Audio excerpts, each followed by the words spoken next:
What's up, y'all? Ready to talk about Silent Hill? The movie? Yeah, I bet not. Nobody is, ever.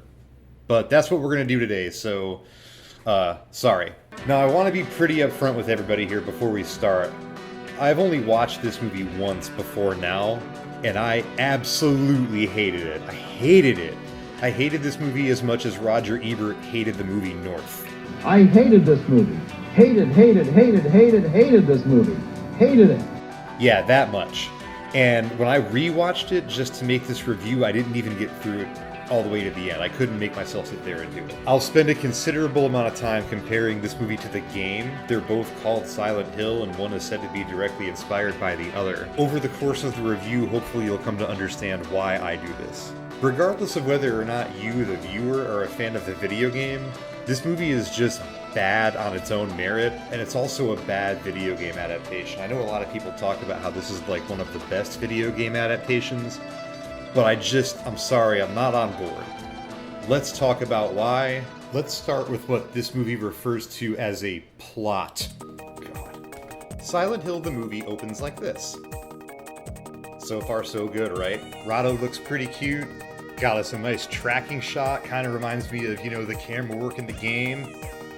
Whoa, big waterfall. Nice. Seconds later, we run into trouble. We're going home. Silent Hill! Silent Hill! Oh my god, what? Cheryl has a nightmare, then starts yelling, Silent Hill! Silent Hill! Silent Hill! Silent Hill! Fuck! Then Sean Bean comes running in and yells, Ruse! I guess at least that's kind of funny. It kind of reminded me of this part in Titanic. Rose! You're so stupid! You're so stupid, Rose! So, Rose, huh? There's no Rose in Silent Hill, nor are there roses in Silent Hill 2, 3, 4, or Origins. There are as many roses in Silent Hill as there are Alices in Resident Evil. Rose decides that because Cheryl starts screaming during nightmares, that she should get Cheryl to Silent Hill. Her husband, Christopher Da Silva, correctly calls this idea out as being ridiculous. But Rose doesn't care, You're so stupid, Rose! Rose arrives in Silent Hill after a couple of ominous warnings from town locals, and we get a somewhat faithful presentation of the town. Now, I'm saying somewhat. I must emphasize somewhat here, because it does have fog and collapsed roadways and the famous awesome, dynamic camera angle thing from the beginning of the first game. Right here, this one. You already knew, I just wanted us to watch it together. Looks and sounds pretty faithful indeed, until you realize that our protagonist is not Harry Mason, but Rose Da Silva. It's not snow falling here, but ash. She's not located in Maine, but West Virginia, and the first person that she runs into is Dahlia, not Sybil. This is my daughter, Sharon. Hold it. Sharon? This is my daughter, Sharon. Sharon? Sharon. Why? Why change it from Cheryl to Sharon? From this point in the movie, we follow the Da Silva's paths separately. The split view of their paths through the town could have been pretty cool, but we just continue to run into big problems, egregious issues.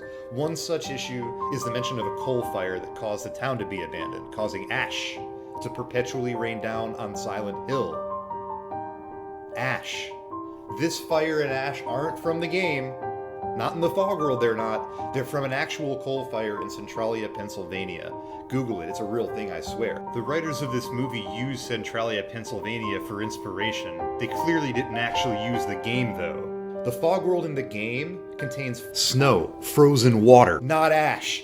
Kaufman at one point specifically says, And it's snowing out this time of year. It's snowing out this time of year. Snow. It's snowing out. There's no ash. It's snow. Rose finds the sketchbook from the first game, meaning that they definitely kinda Googled it, and Rose is promptly arrested by Sybil, who's completely unhelpful, obtuse, mean, and antagonistic towards Rose.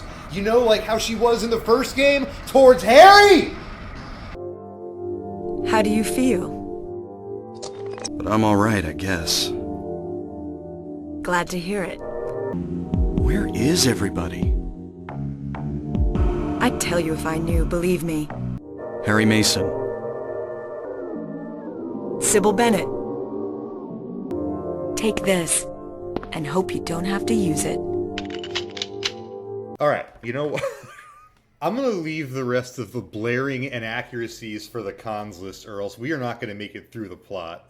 If you're still here, I'm surprised. Thank you. Smash that like button. Rose and Christopher each search the town, with Rose trying to locate Sharon, and Christopher trying to locate both Rose and Sharon. Over time, we learn about the movie's version of the cult, with the Borg Queen here acting as High Priestess instead of Dahlia, despite Dahlia actually being present in the movie. At one point, the Borg Queen conveniently catches a glimpse of Rose's locket, and the locket contains a picture of Sharon, and Sharon bears an uncanny resemblance to Alessa, and this somehow makes Rose a witch. Witch! Her child's the likeness of Alessa. Or something. Whatever. Whatever. Her child's the likeness of Alessa. Her child's the likeness of Alessa.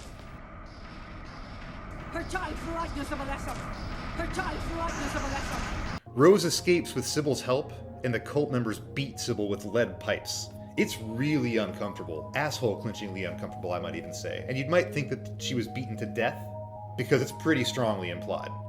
But you'd be wrong if you thought that. They leave her alive just long enough to burn her alive. She's the second person we see graphically burned alive in Silent Hill, the movie, by the way. I recall the count from the game being 0. In this movie's version of events, and again, it's called Silent Hill, Alessa Gillespie was coerced out of Dahlia's hands by the Borg Queen, and ritually sacrificed because she was believed to be an impure bastard witch. A witch! A witch! This ritual goes horribly wrong due to equipment malfunction, and causes the mine fire that is currently burning under the town.